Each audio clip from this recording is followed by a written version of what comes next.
ডিপ্রেশনের বাংলা নাকি নিম্নচাপ।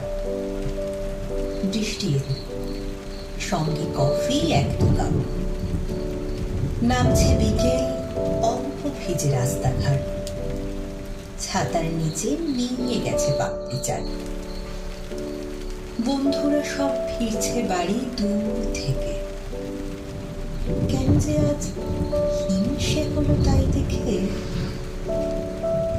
দেখতে গিয়ে সন্ধে হলো জানলাতেই। আগের মতো মেঘ করেছে, কান্না নেই। কেবল মুঠোয় বন্যে কফির একলা কাপ। ডিপ্রেশনের বাংলা জানি, মন খারাপ। শীতের রাতে বসে বৃষ্টির ভিডিও বানাচ্ছি বলে কেউ রাগ করবেন না তো? বেশ